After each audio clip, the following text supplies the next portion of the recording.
Le Sénat américain va débattre d'un plan Marshall pour sauver l'économie. Les républicains du Sénat américain ont présenté jeudi un paquet d'aides d'environ 1 000 milliards de dollars pour sauver l'économie américaine malade du coronavirus.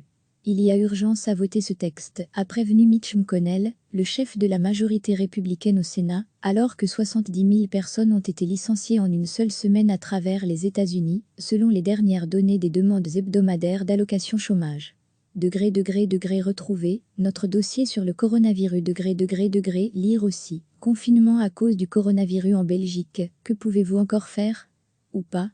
Le texte doit être soumis à partir de vendredi aux négociations avec les démocrates du Sénat avant qu'une date de vote puisse être fixée. Ces mesures devront ensuite être approuvées par la Chambre des représentants, à majorité démocrate, avant d'être promulguées par le président Donald Trump.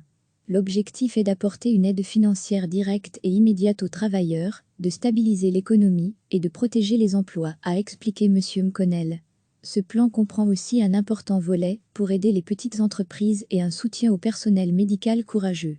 La priorité numéro 1 est de répondre à la crise sanitaire, ce qui demande un plan Marshall pour reconstruire nos infrastructures de santé et s'assurer que les moyens sont là pour le dépistage et le traitement de tous ceux qui en ont besoin, ont réagi la présidente démocrate de la Chambre des représentants, Nancy Pelosi, et le chef de la minorité démocrate au Sénat, Chuck Schumer. Dans un communiqué, ils ont conditionné le soutien des démocrates aux garanties pour protéger pour les travailleurs. Nous ne voulons définitivement pas que les dollars que nous allons injecter dans l'économie aillent dans les poches des patrons et des actionnaires, avait déjà insisté M. Schumer. Outre ce gigantesque plan, la Maison-Blanche a décidé de différer le paiement d'impôts équivalent à 300 milliards de dollars. Ces aides massives sont cruciales, alors que l'économie américaine est probablement déjà tombée en récession. Vers une reprise soutenue aux États-Unis, de nombreux emplois du secteur des services sont précaires, payés à la journée ou à la semaine, et il n'y a pas de sécurité sociale, comme il en existe en Europe. Quand la conjoncture se détériore, ce sont les premières victimes. L'augmentation des demandes d'allocation chômage est clairement attribuable aux impacts du Covid-19, a expliqué jeudi le ministère du Travail, citant une augmentation des licenciements dans les secteurs de l'hôtellerie et des services de restauration en particulier, ainsi que dans les transports et l'industrie de l'entreposage. Dans plusieurs États, il y a eu un tel afflux de personnes procédant à des demandes d'allocation chômage en ligne que les sites internet ont cessé de fonctionner, a rapporté la radio publique NPR. Donald Trump s'est toutefois voulu rassurant jeudi, martelant qu'une fois la pandémie passée, l'économie serait fantastique. Les économistes s'attendent aussi à une reprise soutenue, soulignant qu'avant la pandémie, l'économie américaine était solide. De fait, en février, les États-Unis affichaient un taux de chômage de 3,5%, au plus bas depuis 50 ans, et tablaient sur une croissance supérieure à 2%. Bien mieux que l'Europe. Partie de Chine fin 2019, la pandémie de nouveau coronavirus a infecté plus de 13 600 personnes et fait 200 morts aux États-Unis, selon les dernières projections de l'université Johns Hopkins. Quatrième trimestre gigantesque. Les mesures draconiennes, fermeture de bars, de restaurants, suspension des lignes aériennes, arrêt du tourisme, etc., prises pour endiguer la pandémie ont précipité de nombreux secteurs dans la récession. Le secrétaire américain au Trésor, Steven Mnuchin, s'est refusé jeudi à confirmer les prévisions économiques catastrophiques pour le deuxième trimestre, la banque JP Morgan avançant par exemple une contraction du produit intérieur brut américain de 14%. Les gens font des spéculations, a-t-il réagi. Il a, en revanche, estimé que le rebond pourrait intervenir dès le troisième trimestre suivi d'un quatrième trimestre gigantesque.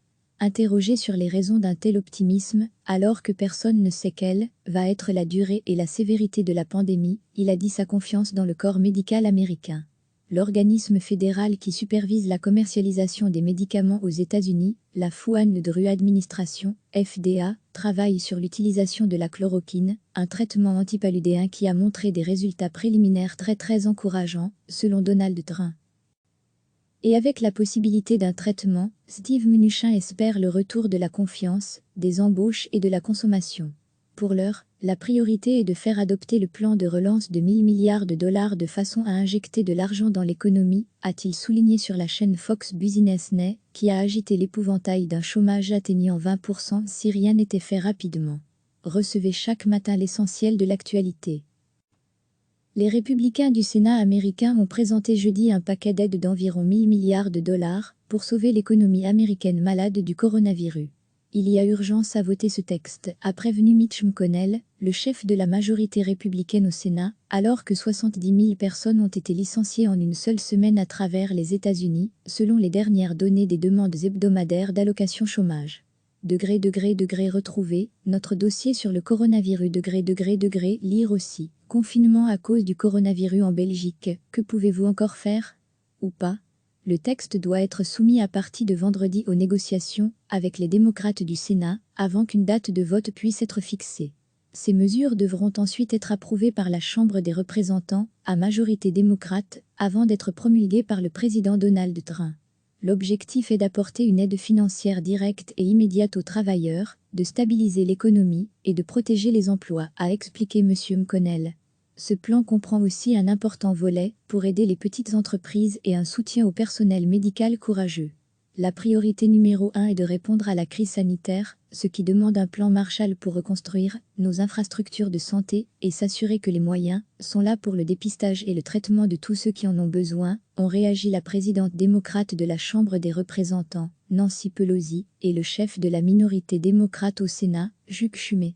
Dans un communiqué, ils ont conditionné le soutien des démocrates aux garanties pour protéger pour les travailleurs. Nous ne voulons définitivement pas que les dollars que nous allons injecter dans l'économie aillent dans les poches des patrons et des actionnaires, avait déjà insisté M. Schumer.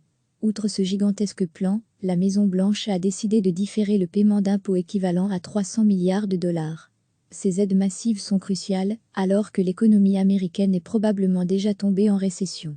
Vers une reprise soutenue aux États-Unis, de nombreux emplois du secteur des services sont précaires, payés à la journée ou à la semaine, et il n'y a pas de sécurité sociale, comme il en existe en Europe.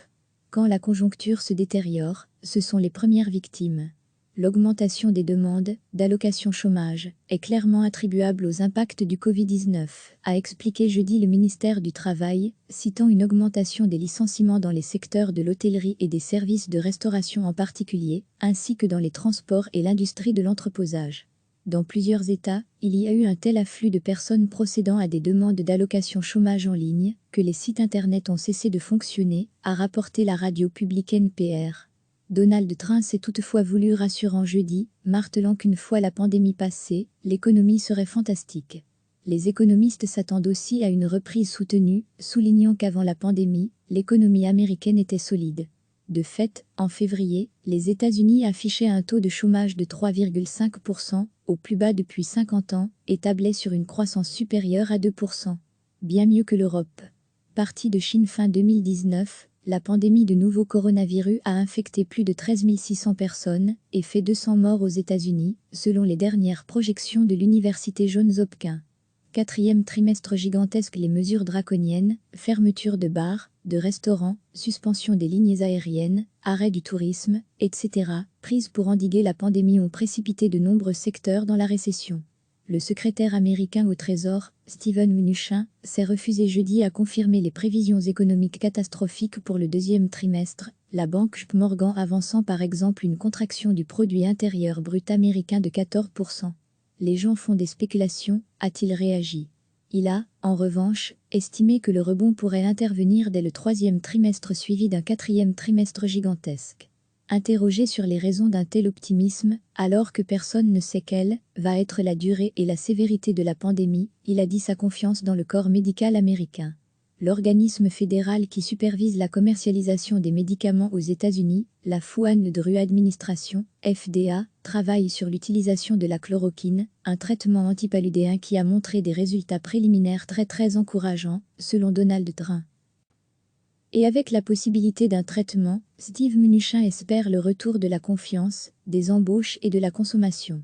Pour l'heure, la priorité est de faire adopter le plan de relance de 1 000 milliards de dollars de façon à injecter de l'argent dans l'économie, a-t-il souligné sur la chaîne Fox Business Net, qui a agité l'épouvantail d'un chômage atteignant 20% si rien n'était fait rapidement.